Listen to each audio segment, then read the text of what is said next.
Merci à vous. Il est en effet une lourde tâche en fin de journée où l'auditoire est un peu fatigué, éparpillé, mais je ne vais pas être trop longue, je vous rassure.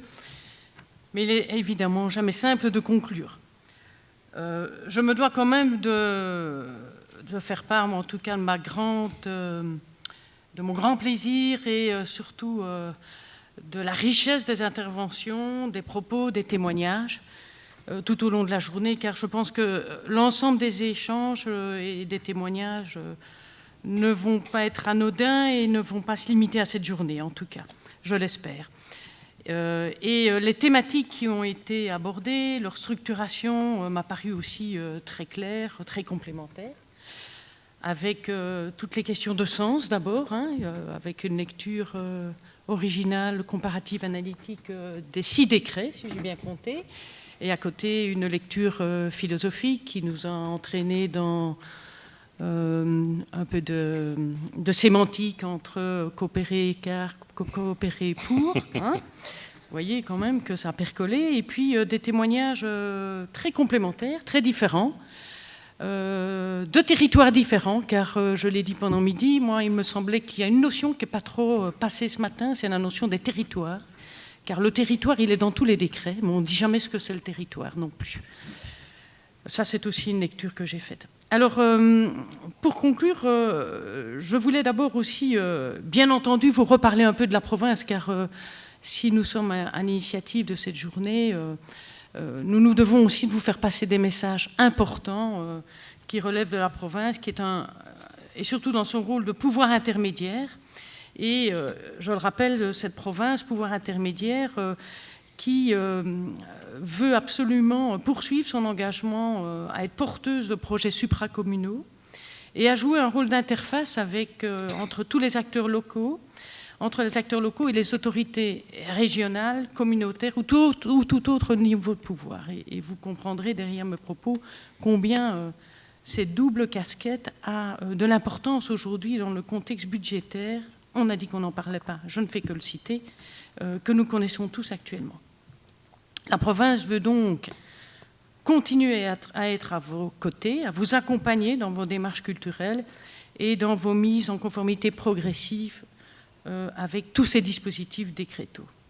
Et donc, elle entend toujours renforcer son rôle de coordonnateur, de fédérateur, de facilitateur, et veut soutenir ces projets de qualité qui doivent répondre, bien entendu, d'abord aux besoins de nos populations des 4 coins de notre territoire, ne l'oublions pas, car entre Couvain, Gembloux, Vresse ou Namur, je pense que les besoins sont totalement différents, et favoriser, bien entendu, la mise en place de processus divers d'aide, d'action ou toute autre initiative qui faciliterait ces coopérations au niveau local et supralocal.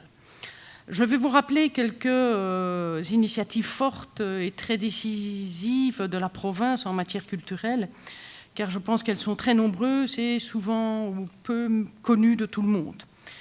Vous me direz que les bénéficiaires finissent toujours par les connaître, mais je pense que beaucoup de bénéficiaires potentiels ne les connaissent pas encore.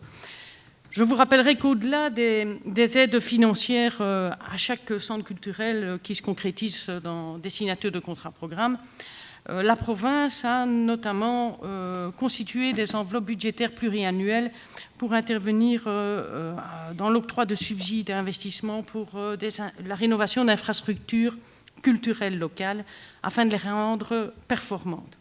Il y a également des aides techniques qui consistent par la mise à disposition d'experts par le biais de notre dispositif d'assistance technique.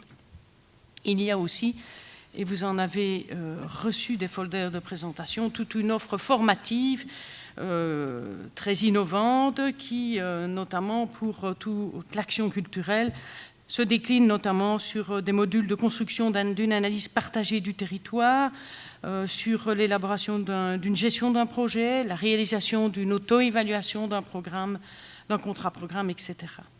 Il ne faut pas non plus oublier toute la décentralisation territoriale de l'ensemble de nos activités dans tous les domaines, toutes les disciplines culturelles. Je ne vais pas énumérer, ce serait trop long. Et enfin, notre secteur de la lecture publique avec la Bibliothèque centrale, bientôt opérateur d'appui, qui va vraiment jouer son rôle de plaque tournante, d'incubateur d'idées en concertation permanente avec toutes les bibliothèques locales. Le catalogue collectif au niveau de la lecture publique est déjà le fruit et une preuve de concrétisation d'une mise en réseau et de synergie progressive avec l'ensemble des bibliothèques locales au fur et à mesure qu'elles rentrent dans ce catalogue collectif et qui permet bien entendu à tout citoyen progressivement en un seul clic de découvrir l'ensemble de nos richesses documentaires de toutes ces bibliothèques locales et de celles de la province de Namur. Enfin, à côté de tous ces dispositifs qui sont récurrents, il y a des appels à projets que nous lançons tous les 2 ans, Culture pour tous, 320 vols, dont l'échéance, je vous le rappelle, arrive fin mai, et il n'y a que quelques projets rentrés. Donc je vous invite fortement à prendre vos plumes et à rentrer vos projets. Et enfin, comme dernier dispositif qu'on a mis en place depuis maintenant plusieurs années, ce sont des contrats de partenariat que nous signons avec chacune des 38 communes de la province de Namur. Ces contrats de partenariat se fondent sur une offre catalogue de services qui a été remise à l'ensemble des autorités communales. Et à ce jour, nous avons pu mettre en place des projets très concrets, mais aussi des projets qui ont eu un effet boule de neige.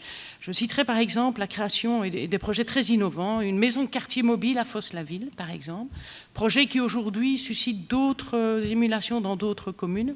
C'est en tout cas un exemple parmi d'autres. Le ciné Jeudine à Jeudine, donc c'était vraiment une activité culturelle tout à fait éteinte qui a repris évidemment son envol et qui aujourd'hui vole de ses propres ailes et continue en tout cas à avoir un développement et un rayonnement au-delà de l'entité communale. D'autres projets en lecture publique, je ne vais pas oublier Douache qui est présent, je pense, et Beaurain qui ont en tout cas par le biais de ce partenariat pu développer leur bibliothèque locale. Enfin, ce qui est important de souligner, c'est que tous ces projets sont chaque fois co-construits et s'inscrivent dans des démarches participatives avec l'ensemble des acteurs locaux et constituent de nouvelles opportunités concrètes d'initier des démarches nouvelles, innovantes, et qui visent toutes à évidemment développer l'offre culturelle sur les territoires en adéquation aux besoins des acteurs locaux, mais surtout des attentes de nos publics, de nos concitoyens.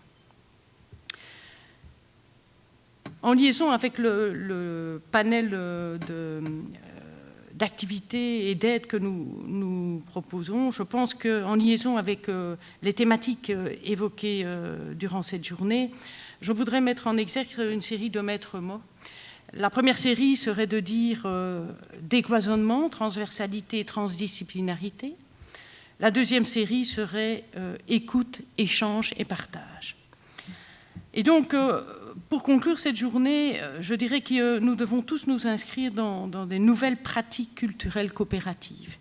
Et pour conclure, je formulerai, au nom de la province de Namur, puisque j'ai la parole, je peux oser, un vœu qui, je pense, est tout à fait raisonnable, mais qui était en liaison avec cette journée de réflexion, c'est que celle-ci soit le point de départ de la création de plateformes, de forums, de rencontres, de focus group, ou tout autre dispositif pérenne qui, à l'échelle provinciale ou supralocale, deviendraient des lieux privilégiés au sein desquels nous et vous, toutes et tous, acteurs culturels de proximité, nous puissions en permanence échanger, partager, croiser nos vécus, nos expériences, nos pratiques respectives et consolider ensemble le développement de nos territoires respectifs et du territoire provincial.